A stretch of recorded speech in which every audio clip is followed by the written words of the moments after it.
तो कभी ऐसा हुआ है कि आपके दिमाग में कमाल का रिसर्च आइडिया आया हो, पर यह समझना आया हो कि भाई शुरू कहाँ से करें? अगर हाँ, तो आप अकेले नहीं हैं। सच तो यह है कि किसी भी रिसर्च प्रोजेक्ट का सबसे ज़रूरी पहला कदम एक बिल्कुल साफ प्रॉब्लम स्टेटमेंट होता है। चलिए आज इसे अच्छे से समझते हैं। जानते हैं अक्सर होता क्या है, हम ना एक तरह की रिसर्च की धुंध में खो जाते हैं। हमें मंजिल तो पता होती है, पर वहां तक पहुंचने का रास्ता साफ नहीं दिखता। हर कदम नया लगता है और दिशा को लेकर एक कंफ्यूजन बना रहता है।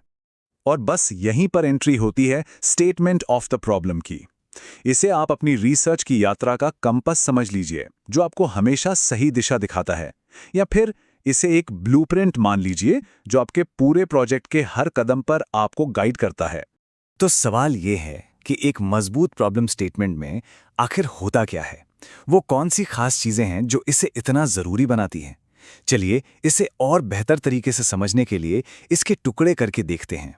स्क्रीन पर देखिए, ये एक परफेक्ट प्रॉब्लम स्टेटमेंट का बहुत अच्छा उदाहरण है। अब अगले कुछ हिस्सों में हम इसी एक लाइन को डाइसेक्ट करेंगे, मतलब इसके हर एक हिस्से को बारीकी से समझेंगे। तो देखिए, किसी भी स्टडी का जो दिल होता है ना, वो होते हैं उसके वेरिएबल्स।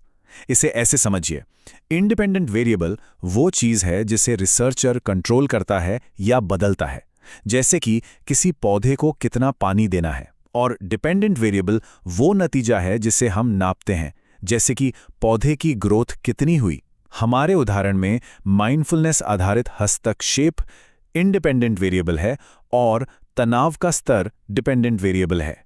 इसके बाद आती है पॉपुलेशन, मतलब हमारा शोध आखिर है किसके बारे में। हमारे एग्जाम्पल में ये कर्मचारी हैं। पर यहाँ एक बात समझनी बहुत ज़रूरी है, आप जितने स्पेसिफिक होंगे, आपकी स्टडी उतनी ही फोकस्ड और मैनेजेबल होगी। सिर्फ कर्मचारी कहने से बेहतर है आईटी सेक्टर के कर्मचारी कहना। इससे आपकी रिसर्च और भी सटीक हो जाती है। ये प्रोसेस बड़ा मज़ेदार है। देखिए, हम एक बहुत बड़े ग्रुप से शुरू करते हैं जिसे कहते हैं टारगेट पॉपुलेशन, जैसे कि भारत के सभी डायबिटिक मरीज। फिर हम उसे छोटा करते हैं एक्सेसिबल पॉपुलेशन तक, जैसे किसी एक शहर के अस्पतालों के मरीज। इसके बाद हम एक सैम्पलिंग फ्रेम बनाते हैं और आखिर में हम चुनते हैं अपना स्टडी सैंपल। ये वो लोग हैं जो असल में हमारी स्टडी का हिस्सा बनते हैं। और आखिर में आता है सेटिंग, यानी ये पूरा रिसर्च हो कहाँ रहा है। हमारे उदाहरण में ये एक कॉर्पोरेट वर्क एनवायरनमेंट है। ये बिल्कुल वैसा ही है जैसे आप अपनी कहानी के लिए एक स्टेज तैयार कर रहे हों। और कॉन्टेक्स्ट ही सब कुछ है, क्योंकि यही तो स्टडी की हदें तय करता है। तो ठीक है, मान लीजिए आपने अपने स्टेटमेंट के सारे हिस्से जोड़ लिए, पर क्या वो वाकई में अच्छा है? क्या वो रिसर्च के लिए तैयार है? चलिए एक फटाफट क्वालिटी चेक करते हैं, ताकि ये पक्का हो जाए कि हमारा प्रॉब्लम स्टेटमेंट मजबूत और प्रैक्टिकल है। ये चेकलिस्ट बड़े काम की है। आपका आइडिया इंपॉर्टेंट होना चाहिए, ताकि वो ज्ञान में कुछ नया जोड़े। वो रिसर्चेबल होना चाहिए, मतलब आप सच में डेटा इकट्ठा करके उसे एनालाइज कर सकें। वो फीजिबल भी हो, यानी आपके पास उसे पूरा करने के लिए टाइम और रिसोर्सेज हों। और सबसे ज़रूरी, वो एथिकल हो, मतलब किसी को कोई नुकसान ना पहुंचे। हाँ, और जब हम रिसर्चेबल होने की बात करते हैं तो ये पॉइंट बहुत ज़रूरी है। आप सीधे सीधे नैतिक या फिलोसॉफिकल सवालों पर रिसर्च नहीं कर सकते, जैसे कि क्या नर्सों को यूनियन में शामिल होना चाहिए। लेकिन हाँ, आप इसे इस तरह से बदल सकते हैं कि उसका असर नापा जा सके, जैसे कि यूनियन मेंबरशिप का नर्सों की जॉब सैटिस्फैक्शन पर क्या असर पड़ता है।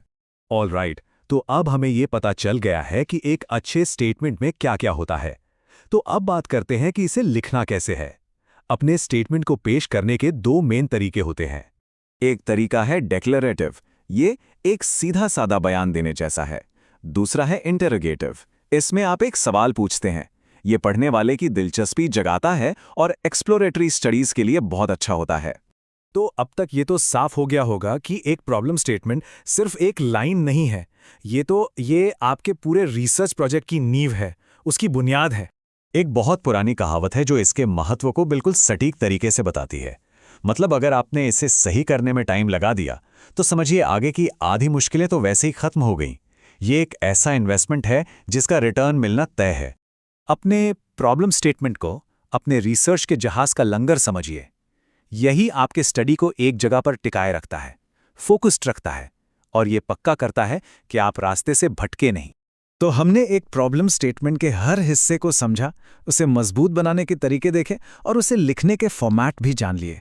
अब बारी आपकी है। सोचिए, ज्ञान की दुनिया में ऐसा कौन सा खालीपन है जिसे आप भरना चाहते हैं? वो कौन सा सवाल है जिसका जवाब आप खोजना चाहते हैं? आपकी रिसर्च यात्रा बस यहीं से शुरू होती है।